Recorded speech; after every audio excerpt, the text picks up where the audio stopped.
This one's wife, Prince William, kicking ass and taking names. Hello, I'm H.G. Tudor. I've explained before that when it comes to helping people understand about narcissism, I start with a base classification of people into groupings of narcissists, narcissistic people who are not narcissists, normals, and empaths. There are similarities between those groupings and significant differences. My work goes into what those similarities and differences are. I've explained that William is a normal. What this means is he has both empathic and narcissistic traits. He has emotional empathy, but that's for a close circle of individuals. So his wife, his children, his father. For his brother, notwithstanding Harry's behaviours, although that emotional empathy can be dialed down as a consequence of external factors, external stresses, which indeed it has in respect of Harry's behaviour. He has it for the people that he meets and he deals with. But it also means that he doesn't experience the addiction to the narcissist, that he's not plagued by the emotional thinking that occurs. And whilst he will have involvement with narcissists, for instance, this one's wife and Uncle Andrew, just two examples, he doesn't get sucked into the game playing in the same way that other people might. He also finds it far easier to implement a no-contact regime or a total no-contact regime. And the essence of his normalcy allows him to navigate these pathways effectively, in the same way that his grandmother did, the late Queen Elizabeth II. And we're seeing increasing examples of how William is utilising the type of individual that he is, what he's learned as a consequence of being involved in the royal family, and what he's also learned latterly in relation to the behaviour of narcissists. As reported by Kate Mancy in The Times, for the Prince of Wales it was his biggest diplomatic test yet. Not only the incoming state visit from President Trump, for which the stakes could not have been higher, but a fortnight in which he has also had to contend with two other challenges: his brother, the Duke of Sussex, and his uncle, the Duke of York. When the latter sidled up to him after the family funeral of the Duchess of Kent on Tuesday, it made William profoundly uncomfortable. Naturally, Uncle Andrew is looking to assert control over his nephew, with a direct Hoover going to talk to him for the purposes of asserting control and drawing fuel from him. William isn't caught up in the emotional thinking that occurs when there is an interaction with a narcissist. Instead, he's able to apply the logic, which is the logic of how does it look being involved with a man whose reputation is down in the gutter. It's understood that the prince was acutely aware that he was standing next to the grieving immediate family of the Duchess and felt strongly that the solemn moment should have been a time of reflection for them. As the royal family gathered to see the coffin being placed into the royal hearse, Prince Andrew chose to lean over and mutter comment to William, once again demonstrating that he has no emotional empathy and not giving a damn in relation to the circumstances that he found himself in. Clearly finding amusement in what he had said, Andrew laughed, while William appeared to distance himself.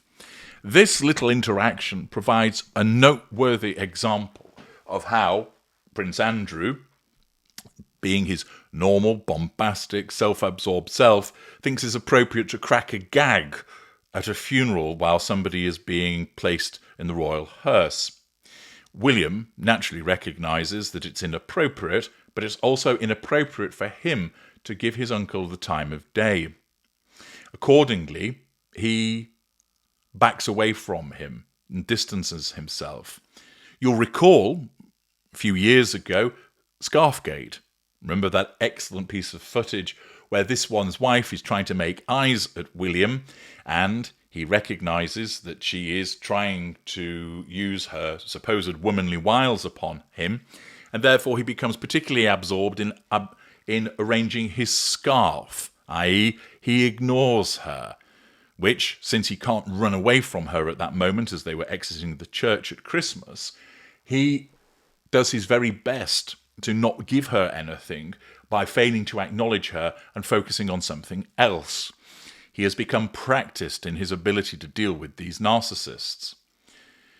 One source who knows the prince described the awkward encounter, video of which was widely shared on social media, as an example of William delivering a masterclass in trying to get away from someone.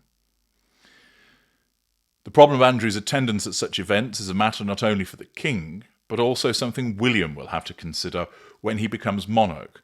How many public appearances of the disgraced Duke can the royal family sustain?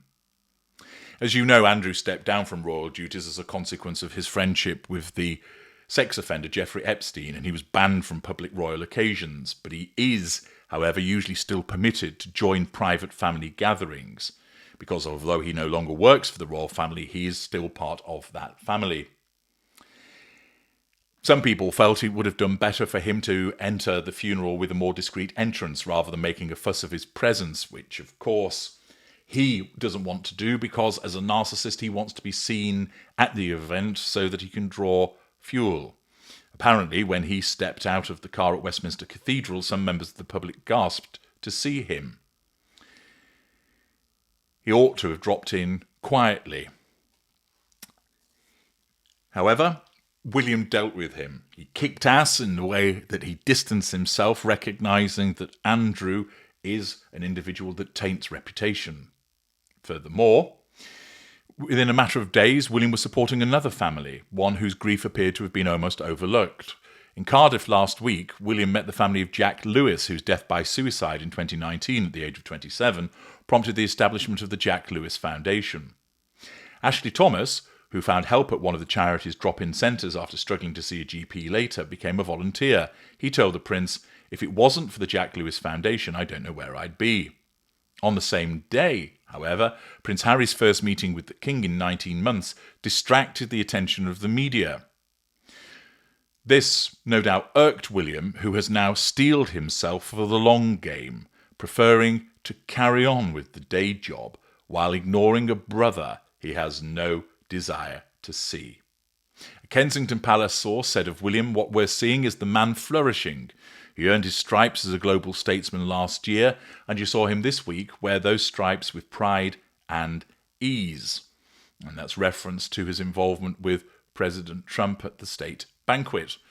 But he recognises also that his brother is troublesome and has no desire to have an involvement with him. He recognises that he needs to impose the no-contact regime in relation to this one's wife, which also means applying it to his brother because of the risk of information being passed along to this one's wife, which she will then make use of in the press and the media. Once again, William is kicking ass, staying away from his troublesome brother and, by extension, his narcissist sister-in-law. He's understanding the way that this is being done, and he's reaping the rewards of this with glowing copy, for instance, in the Times. William is coming into his own with regard to the dealing of the narcissists that he finds around him. I'm H.G. Tudor. Thank you for listening.